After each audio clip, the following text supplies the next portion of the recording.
Good morning, everybody, and welcome to this CSR Sustainability and Compliance Committee event, Introduction to Compliance.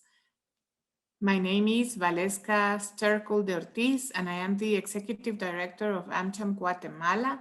It's a pleasure for me to be part of an introductory event on a very important topic in which we will almost take leadership to promote transparency and good business practices to keep your company safe from damages derived from any infractions. Compliance is the set of procedures and practices adopted by companies to identify legal and operational risks, to implement prevention and control mechanisms when necessary.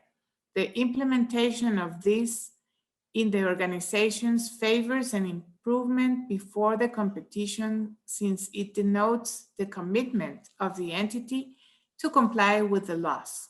The CSR Sustainability and Compliance Committee has prepared a series of events related to these topics so that they can expand their knowledge on the subject and, above all, make their companies an integrated space focused on preventing risks and, with this achieved, strategic, operational, and information objectives. Today, I am pleased to introduce Mary Elizabeth Rees, who will give us an introduction to compliance. Currently, she is Vice President of Compliance and Ethics.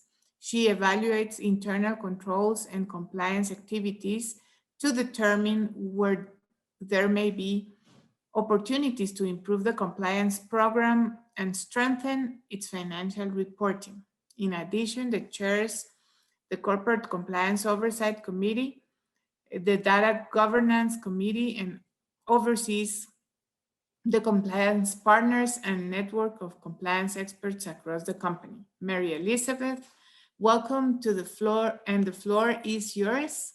Remember that the simultaneous translation button is available for those who would like to use it and join us. So good morning. Good morning, everyone, and thank you for inviting me here. I'm really honored to speak today.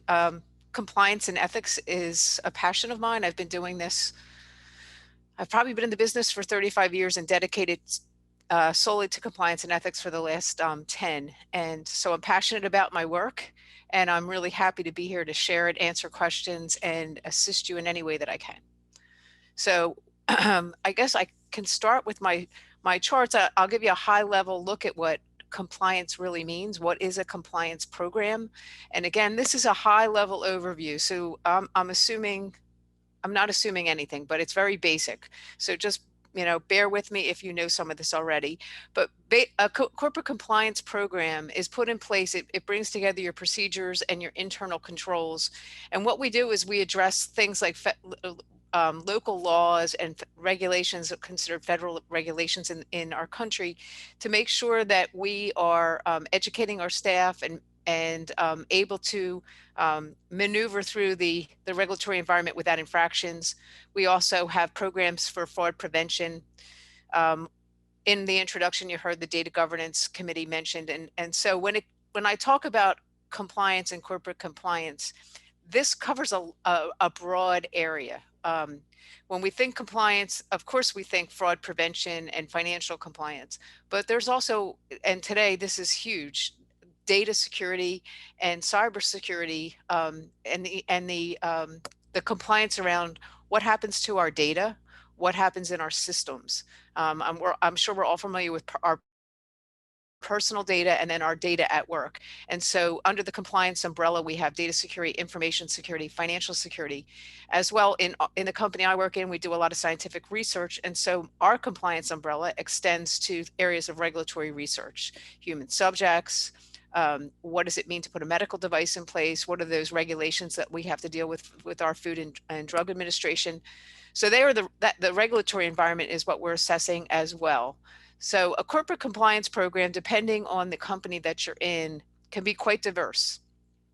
The company that I'm in, I have some direct reports, but ours is so diverse that we have a network. I call it's a network of subject matter experts that actually report in virtually are matrixed into the compliance office, as well as we have some hardline direct reports. But in a nutshell, that's what your corporate compliance program does. It's there to make sure that you're navigating the business.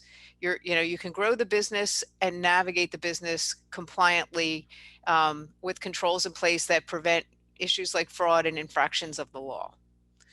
Next slide. Next slide.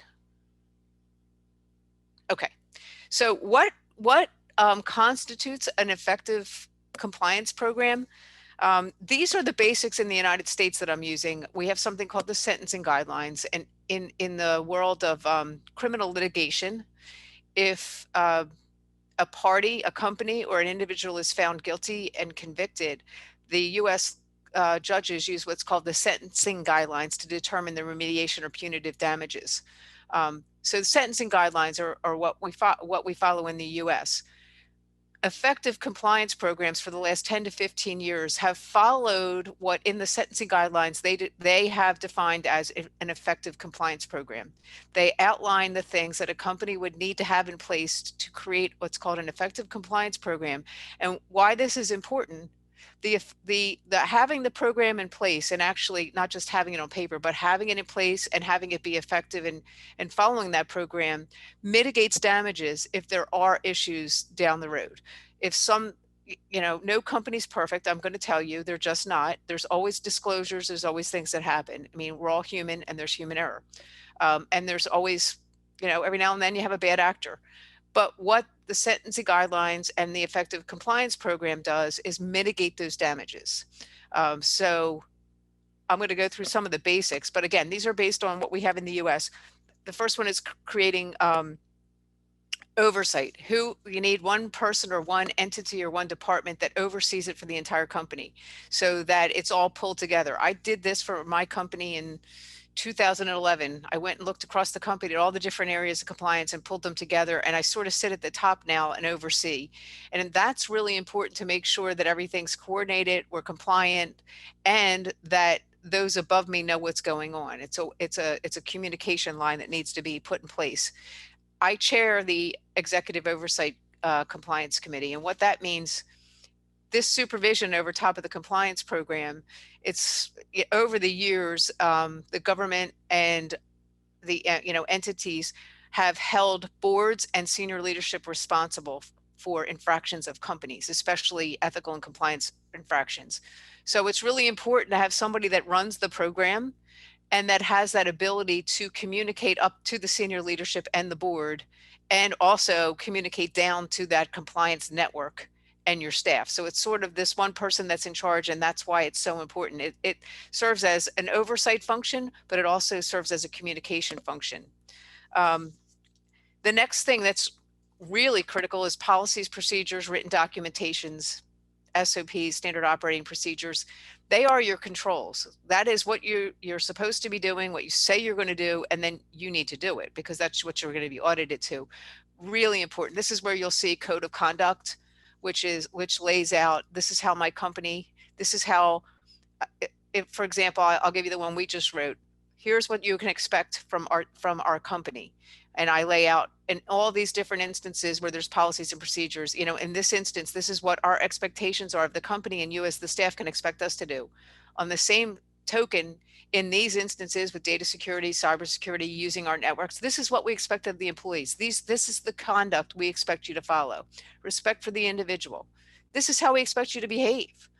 You can expect from us, we're going to back you. We're not going to allow harassment. We're not going to allow retaliation. On the other hand, we expect respect for your colleagues. And so it's an expectation setting. You set the policies and procedures, you put controls in place, and then you follow them. Third thing, and this is these sort of all fall in line with each other. So now that you have your policies and procedures and your controls in place, it's really important that you train staff. Everybody needs to be trained on what are those policies? What are those expectations? What questions do they have? How can you help them learn to follow those policies and procedures and answer any questions they have and ensure that they know what they need to do and they have the tools to do it? And that's what's really critical about education and training. The other thing is what I have found, we work with a highly educated staff where we work. It's important that the staff know why. If they understand the why and the background, it helps them better understand why they should do what they do and why the policies and procedures are in place. So education and training is always important. I will tell you, anytime there's a matter and we do an investigation as part of the remediation, training and education, always part of our remediation plan, because whatever happens, you can't train enough. It's part of your change management. It's part of your communication. It helps get your policies and procedures out, and it also mitigates, future infraction. Um, I will tell you that probably 99% of the people, at least at our company, are always want to do the right thing. 99.9% of the time, and maybe 25% of the time or less, there's something that I will find that was done wrong on purpose. The other 75-80% of the time, it's because the training or misunderstanding or not knowing what the policy was. So the training element is really critical um, to making sure your program's effective and successful. And then checking in on your training. And I can give suggestions for different kinds of training. In today's environment with adult learners, engaged training, not just checking the boxes, not just throwing a bunch of PowerPoint charts at people, but actually asking them to engage with you in real life scenarios, providing sanitized scenarios of things that happened and how they played out. Sometimes you can use gaming, but anything that's interactive that engages the employee in the training means that it's going to stick and that it's going to be more effective than just asking them to read a document and sign. That was the way we used to do it, but that was years and years ago. And what we've learned is how adult learners remember, and engagement means effectiveness. Next slide, please. And then establishing, and I have bi-directional communication here, or a way of communication. Then this is, really depends on the country what's permitted, but this is a way for staff to come in and communicate. I mean, do they need to report, complain, ask questions, need clarification? What's the communication route that you have at your company? And if you don't, you need to put something in place. Many countries allow anonymous hotlines or helplines. I know in the US, it's mandatory to have, as part of your compliance program, an anonymous hotline. And this is really critical so people can come in. You want to hear from people. You want to hear the issues and the complaints. When I took my job over, I can tell you today, I probably hear a factor of like 6 times as much as I did 10 years ago. I'm happy about that. That means that people trust the program. They feel comfortable. They know where to go, but you want to hear it. You want to hear it yourself, and you want to fix it. One, because it's better for your company and for the morale of your staff. And two, you want to hear it before somebody on the outside hears it, a government entity, another company. Lots of things happen with compliance infractions, from, regulatory fines. In the United States, we can be debarred from doing business with the federal government, which is our, one of our clients. There's reputational damage as well. So it's really important to have this line of communication open, and that you create an environment of trust so that staff will use this line of communication. In addition, it needs to be open to, good programs have a line of communication or a communication vehicle for subcontractors or outside entities, including clients, consultants, and subcontractors. And this is important. I've had, entities outside our company come in and share concerns. Either they're partnering with us, they're subcontracting with us, it's a client, they have concerns and they need a way to get to us. This is a way to come in and share what's going on. Like I said, I'd rather know than not know. And this means you have an effective program if you have a means for people to share and report. And then the second piece of that is creating the trust within your own environment so that people feel comfortable reporting. Implementing and monitoring an auditing system. And what this means is, I've gone through what it takes to set up a program. You set up your program, you put your policies in place, you have your code of conduct, you've trained your staff. How's it working? I'm ready to go through an audit myself with the internal audit department. They're going to do an audit of my program. I mean, how is my program working? How are those reports coming in? Are they being addressed? What's the lead time? Are they being resolved? Are the investigations time? Are they fair, prompt? Is there remediation? Are they being tracked? And if I put remediation in place after an infraction, is it effective? Did it stick? Is it still, if there was fraud in a country and I had fake receipts, or, that happens a lot. We have fake receipts, for example. And I changed the process so that now I'm paying directly to the hotel. At least I said I was. A year later, internal audit comes in. Am I doing what I said? Did I negotiate those rates with the hotel? Am I paying directly to the hotel, or are people still submitting receipts? And did nothing change? Okay. It's really important to make sure that your program sticks. What you say you're doing in your writing, in your procedures, in your controls, in your investigative reports and remediation, what you're saying you're doing, you're actually doing. And that's what internal audit monitoring, looks at, assesses. And when they find things that aren't being done, they report back. And again, it's like a circle. We've got to address it. Okay, we're not doing this. Let's go back and relook and say, why aren't we doing this? Did it fall through the cracks? Do we need to put more tools in place? Do we need additional training? What's the issue and why didn't it stick? And what do we need to do to make it stick? Enforce consistent discipline. And unfortunately, we all, as you go through these investigative matters and you find non-compliance, sometimes it's by accident, sometimes it's lack of information and a mistake, and sometimes it's on purpose. People are just not following they're violating regulations. It's really important that we take remedial action.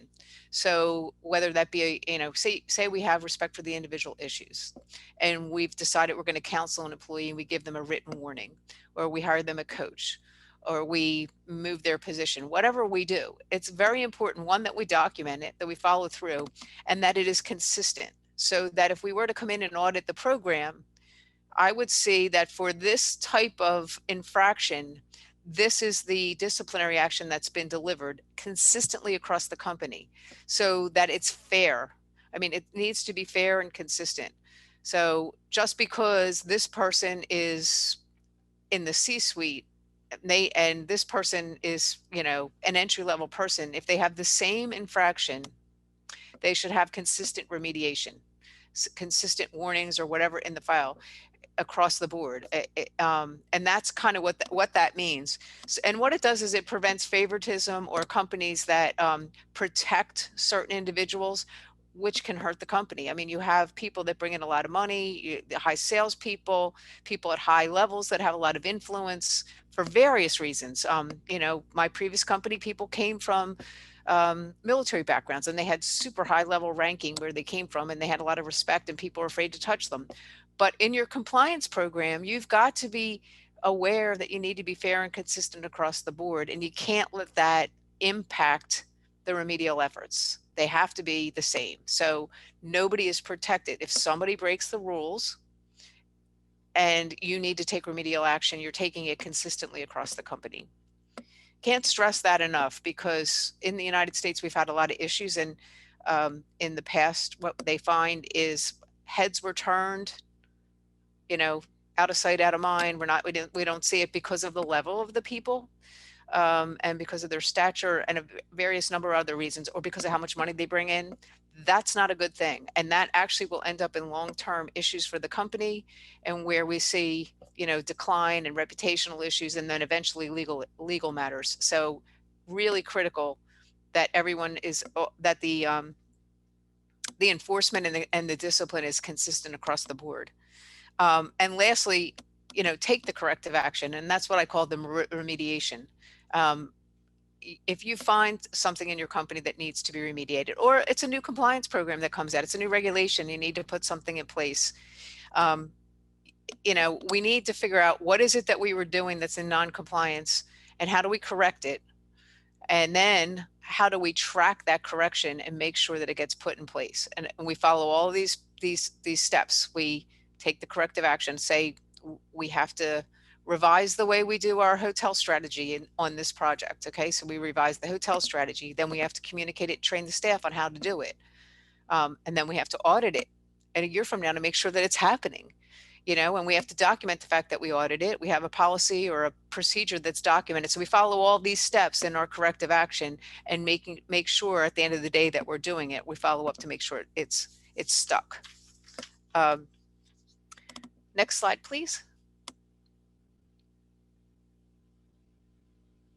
So what is a compliance officer? I mean, and I have this in here. So when I talked about that first bullet about supervision and the level of oversight for the program, that is the compliance officer. That is your coordinator. That is your ombudsman, your person that sits at the top and looks at the program, pulls it together. They may not do everything at the detailed level, but they've got a handle on what it takes to be compliant, what the policies and procedures are, and they're looking to make sure we are compliant. And if we're not, what steps do we have to take? A lot of times in the role, if it's something that's I'd say egregious or highly, we suspect that there's serious legal issues, we may seek legal counsel and get legal counsel as the compliance officer. But the compliance officer is the person who sits at the top, and it's really important that the compliance person be independent. Depending, I mean, regardless of where they sit, they have to have a sense of independence, meaning anybody can come to them and they are not biased. So the compliance officer hears all sides. Reporting relationships vary in different companies. I've seen them report to the board. I've seen them report to the committee of the board. I've seen them report to the senior leadership, and I've seen them report into general counsel, COOs, and other organizations. Some of the best practices are that regardless of where the compliance officer sits, they still have a dotted line and unfettered access to the CEO and the senior leadership. And that's important because compliance isn't negotiable, and there's a lot of pressure depending on where the compliance officer or the project people sit. And this person has to be able to be independent and not pressured by things like, profit and loss statements or business or who's going to write their review. They need to be able to make assessments and feel comfortable when they need to do to raise issues that may put the company at risk without fear of retribution or retaliation. And that's why it's important that they're independent. Next slide. Okay, so this is not maybe the most important, but up there to me is, one of the top things that really will make or break your compliance programs, ethics and compliance programs, and that is leadership support. It has to start at the top. Everyone's heard the tone at the top. Leadership must support the compliance program or staff won't follow it. And when I say leadership, we talk about leadership at the top, the senior level, the CEO, the senior executives, but I am going to share a little bit of research here. What this research has shown is that employees will follow their supervisors, their managers. So it's important that your CEO is walking the talk. Very important. Your senior leadership has to be seen at all times as supporting the program, speaking the compliance language. It's important. It's important backing it, supporting it. But it's also critical that all lines of management are supporting it as well, because the employee will look to the first and second level manager and model their behavior. That's who they're going to model, that's who they're going to respect, and that's who they're going to consult first. And so anybody in a leadership position from the top down, from the board, from the audit committees, from the CEO and his staff, all the way down to the first level and second level managers, must support the compliance program, must believe in it, must speak it, follow it for it to be effective. When this isn't in place and when there's a program without leadership support, it's basically a hollow program. And I can tell you, it's probably better off not to have the program, because if you say you're doing something and you're not doing it, it's worse than having no program at all. And in the United States, we've seen issues. Some of these issues on my slide are old, but they are huge issues that were written up. And these were failures of the compliance programs at the very top. Something called conflict of interest, which is a big issue in the ethics and compliance space. These conflicts of interest were ignored at the very top of the company, and the board levels and the senior leadership levels.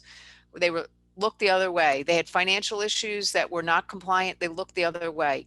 Those failures of leadership resulted in companies going out of business. Federal laws were put in place to make sure that never happens again.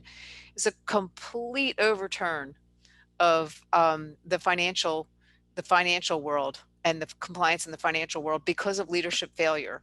And we've seen it again several years ago. We've seen it in some of our banks where senior senior leadership looked the other way when there were compliance issues because it was bringing money into the bank and it was creating revenue streams and people were getting bonuses.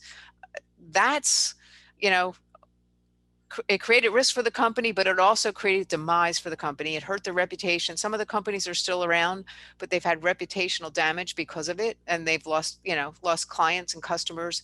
And not to mention the fact that they, the federal fines, penalties, and things that come with that. It's expensive. Healthcare is the same way. If you're in the healthcare business, hospitals and healthcare in the United States, we deal a lot with the federal government for our funding.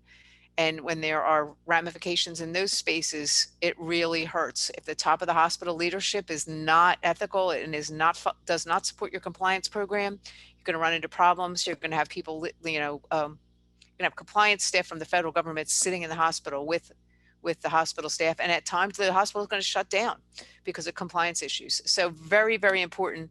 I think maybe one of the most important things is that your leadership is supporting your program to make it effective and to make it stick. Next slide.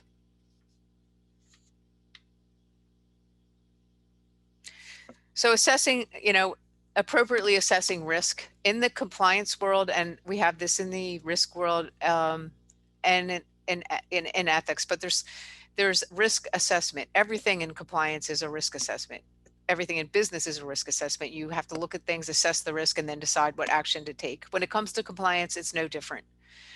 It's really important when you put your programs in place that you look at, what kind of business do you have? What is the market that you operate in, and who are the clients that you're serving? What is your staff and your population that you are, overseeing, and who are the subcontractors and partners that you're partnering with? All those pieces of information need to get fed into what's called a risk assessment. Where are the countries that you're working? What are the risks in those countries? Everything has risks. They need to be put down in what I call, a spreadsheet for compliance, compliance risk assessment, and evaluated. What are the inherent risks? What's the likelihood that things could happen? And then rank your risks when you put your compliance programs together. But it's really critical when you put anything in place from a compliance standpoint that you understand all that, making sure that you're addressing all those factors for your individual company. And every company's unique, has different risks, because we operate in different markets. We have different clients. We're in different countries, different regulations. Our staff is made up and is diverse. Very critical that we appropriately assess the risks. So, I might have a great compliance program, but I might have the elements of a compliance program that you like, but you would never want to just copy my compliance program and superimpose it on your company, because your company does different work. So it's very important that you take the key elements and the structure and the framework, but incorporate those risk assessments when you develop those policies and procedures, your standard of conduct, even your training and your culture. Like, what are the cultural aspects that create risk for you? So how do you train in those countries, and how do you create compliance? How do you address the different issues that are going to create risk for you with the product, the services, the staff, and the areas where you work? Okay, next slide, please. And this last slide talks, well, I have 2 more slides, but this one talks about standards and controls training. And we did talk a little bit about the training, but this is, I'm going to talk to the code of conduct, which is basically your standards of your operating standards of conduct, and what you're going to do. And then when I talk about controls are a little bit different. Like in the financial world, you've got things in place to make sure that fraud doesn't happen. That's considered a control. It's sort of, you've got a process, and then you have some mitigating factor in place that's going to prevent, or hope to prevent, things like fraud or violations, conflict of interest mitigation. That's going to be your control that you're going to put in place. Really important in the financial world. Controls are really critical when it comes to finances. This is where they have to be strong, especially if you operate globally. It's critical that, say, the person that's placing an order isn't the same person that's approving it, and is not the same person that's writing the check. If you've got the same person doing all 3 of them, it's easy for them to make up a company and pay themselves. because no one's checking on them. So the checks and the balances are the controls. And in the financial area, it's critical that the controls be strong and that they're audited on a routine basis to make sure that they're effective and that people are following them. At the same time, we need to document those controls in policies and procedures and standards, and we need to train. And like I said, training, I can't stress training enough. You can have the best controls in the world, the best processes, the most outstanding code of conduct, but if your staff is not educated, doesn't have the tools, and doesn't know how to follow them, you're still going to have issues. So it's critical to establish these controls, properly document them, and then clearly articulate them and train your staff and make sure they understand it. I mean, don't stop until you're sure your staff know how, on a practical, hands-on basis, know how to do their jobs when it comes to issues of finance, where you have controls, or other issues like conflict of interest, where you have some ethical issues where you must mitigate. It is critical that you do that training and ensure that tools and training are in place so staff know how to practically apply these standards and controls in their environment. Next slide.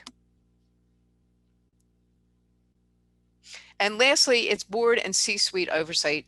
And this has become a big thing in the United States, for, I guess, probably for the last close to 10 years.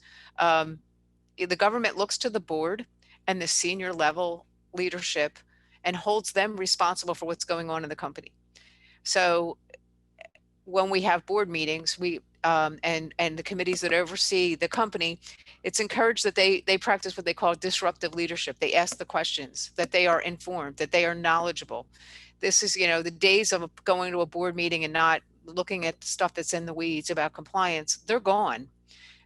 Like I said, there were major issues that happened in the financial world, and boards looked the other way, and leadership didn't know what was going on, and that environment has changed. And so it's critical that the board and the C-suite, which would be your senior leadership, know what's going on, that they're engaged, they understand, they're aware of issues, the line of communication is open, they're asking the questions they need to ask, and that the compliance officer and the compliance program feels comfortable bringing those issues to the board. There's got to be an open line of communication there. There's got to be oversight, and there's got to be consistency and engagement, as well as open communication, without fear of retribution or fear of losing the job. But very important, and this has become more and more important over the last 10 years, that your board and your executives are engaged, and that they're asking the right questions, and that the compliance office or something about compliance is getting reported at the board level. So the board's aware of, where do we have issues, where do we have risks, what are we doing to mitigate those risks, and how effective is our program? So next slide. I think my next slide is questions. Like I said, this was a really high-level overview. I'm happy to answer any questions anyone has, provide any insights I have from doing this.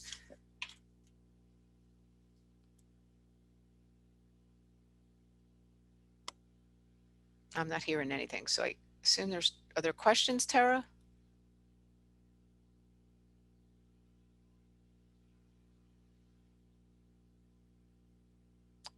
Okay, well. You can make them in the chat or in the Q&A section. Oh, okay, they're just showing up now, okay.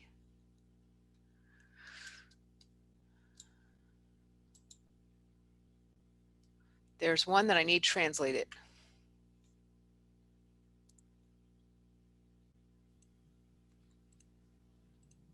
Okay. Yes, can you say that there are more risks if the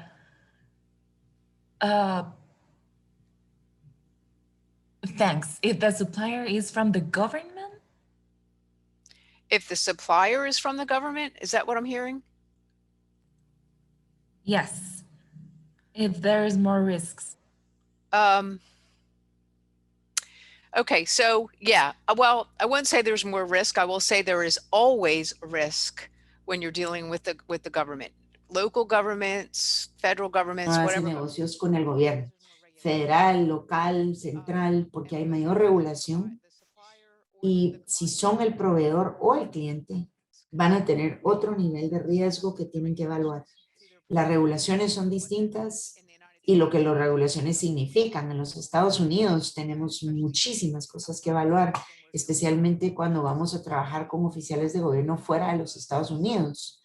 Tenemos una gran cantidad de leyes anticorrupción que tenemos que evaluar. Fraud or conflict. So yes, I do think that there is increased risk when you're dealing with the government.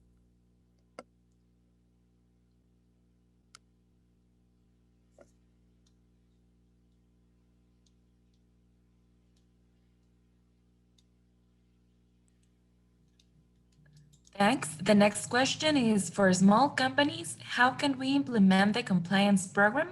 We can't afford a whole program or costly procedures. Thanks. Okay.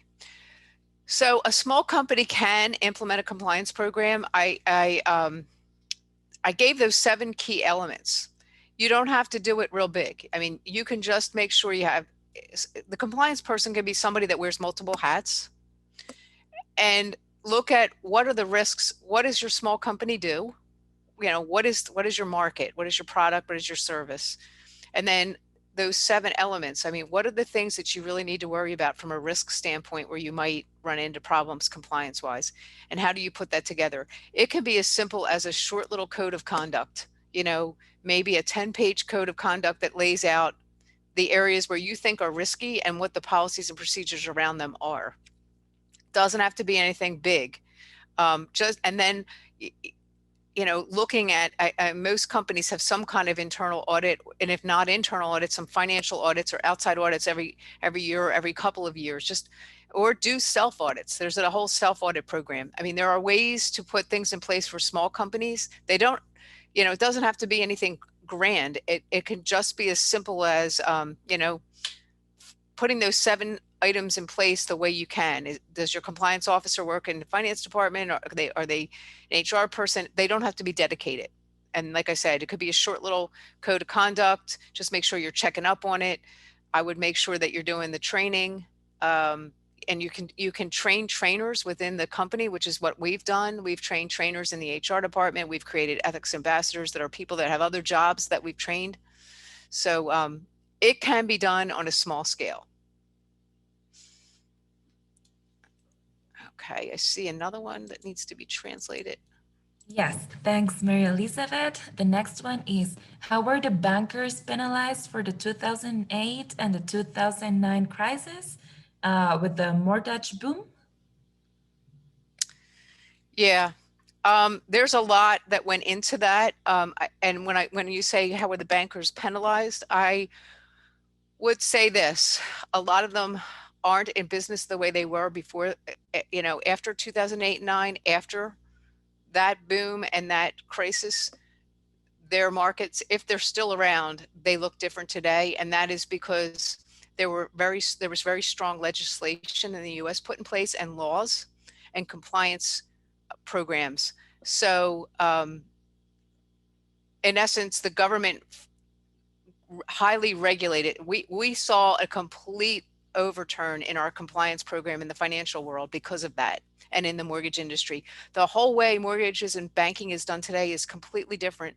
Lots of regulatory changes and new requirements. And as a result, some of the banks didn't make it. Some of them have changed and the structure looks different, but they were penalized through regulatory changes that cost money. So at the end of the day, significant money. And then they were penalized with reputation. And I have 2 more. Well, let me answer the one in English, and then somebody could interpret the second one for me. But the one that says, does the compliance officer need to have a legal background? No, I am the compliance officer for my company. I work in the legal department.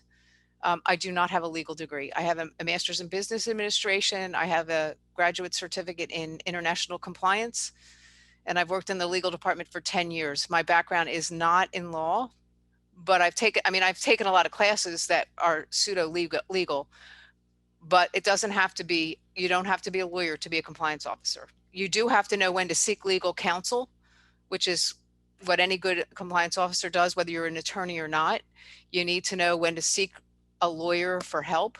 And I know that. I mean, when there's things that require legal assistance, I still reach out. And compliance officers, whether they're lawyers or not, are going to reach out to the legal counsel, the general counsel. But no, you do not need a legal background. Okay.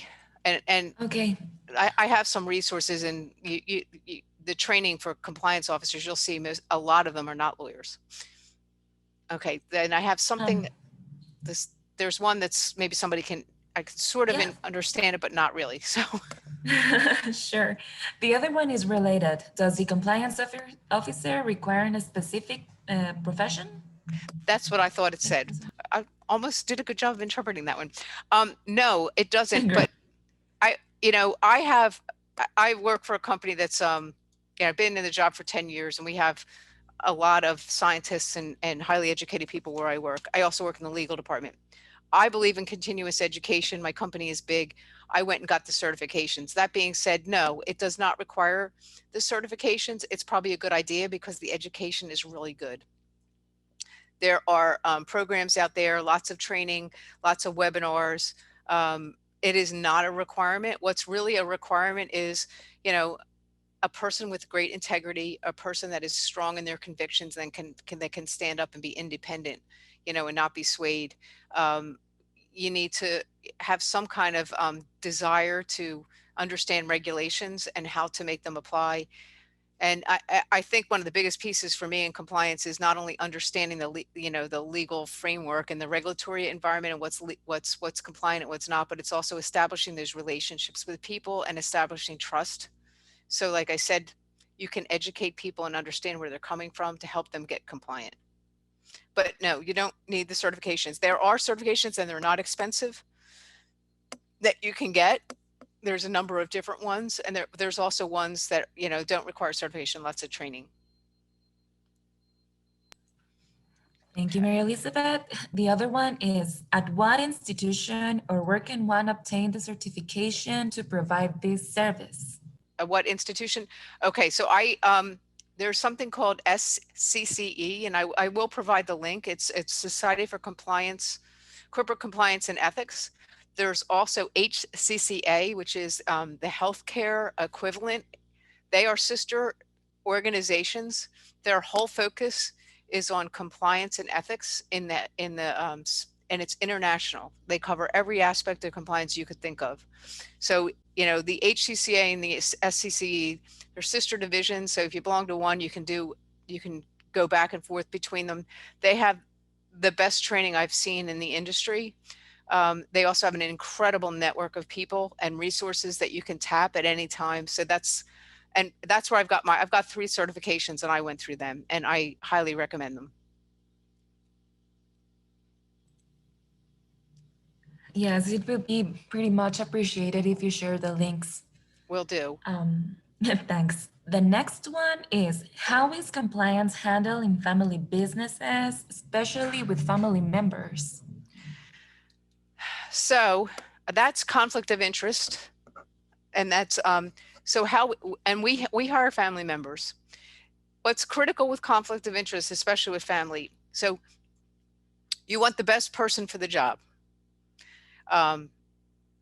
You want to make sure that they're performing the job without bias or, so if you don't have a choice and it's only family, you're kind of limited in what you could do. But if you have a choice, I always say have somebody else be the one that does the performance reviews or gives the supervision over the person that you're related to, so that you don't have any bias there.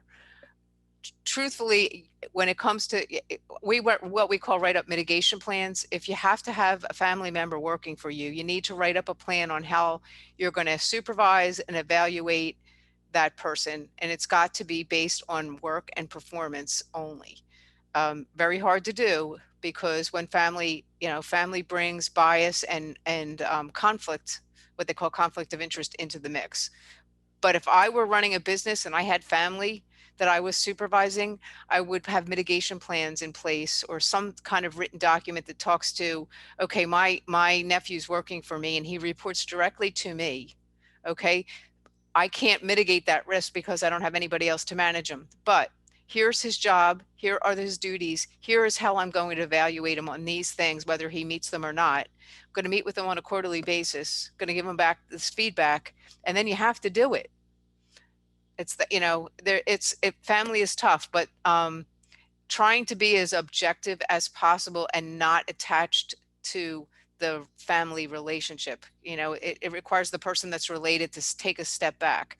If you can't put a person between you and the family member, then you really have to take a step back and put those steps in place on how you're going to handle that person and follow that objective standard. Thank you, Mary Elizabeth. And the last one, how the compliance program can cover subcontracting employees. So a good compliance, I mean, we have a code of conduct for our suppliers, which tells them how they need to behave when they work with us. We also do a risk assessment against all our subcontractors and decide who we're going to monitor, meaning who we're going to go out and audit, what steps we're going to put in place for compliance, how we vet them up front, how we vet them at the end. We do a lot of mentoring with small businesses and smaller local in-country subcontractors that we're trying to develop and grow and create their own ability, like capacity building. So in that case, we partner with them. So how do you help subcontractors with compliance programs? You look at the supplier, you know, how sophisticated are they? How big are they? You know, you want a capacity build, you want to partner. I've trained subcontractors. I have them sign the supplier's code of conduct. I also do a risk assessment and figure out what are the risks associated with that subcontractor and how am I going to mitigate them? And depending on if they're big or small, I may share those risks and that mitigation plan with that subcontractor and then work together to hold them accountable to do that.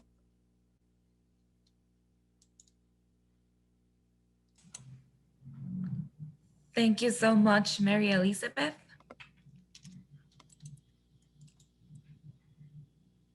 Okay. Muchas gracias a todos también por el espacio, por haberse conectado. Y por favor, manténganse conectados para enterarse de nuestros demás eventos en temas de compliance. Hay una más, Analu. There's another question. Okay.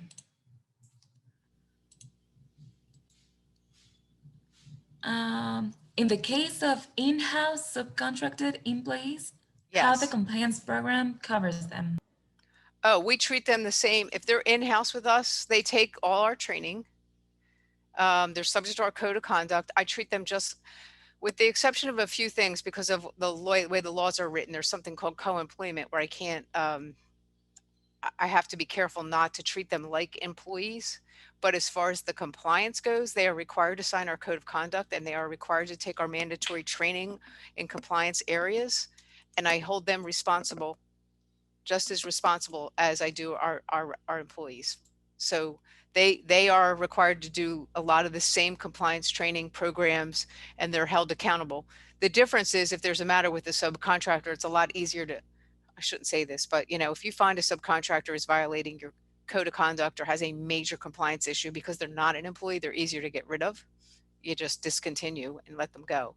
But if they're in-house sitting with us on our systems, they are taking all our training, they're signing the code of conduct, and they're subject to everything that the employees are while they're on our campus and working with us.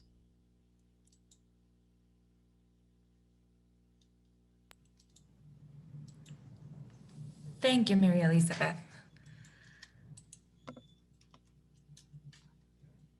Okay, finally got it. There's the link for the SCCE. I just put it out there. Thanks. Bueno, entonces, como ya no hay más preguntas, igual si tuvieran alguna duda, pueden escribirme a mi correo. Si hay otra, Analu. Ok. Ah, no, perdón, solo era. Gracias. Thank you. Gracias, Thank Tere. Si The tuvieran ones that- alguna otra que surgiera, pueden enviármela a mi correo y con gusto se la traslado a Mary Elizabeth para que podamos resolverlas. Okay, Gracias a I just todos. put the healthcare one out there too. So they're the two organizations. They are sisters. They work together. You only have to belong to one to access the resources, but they have great programs. Thank you, Mary Elizabeth.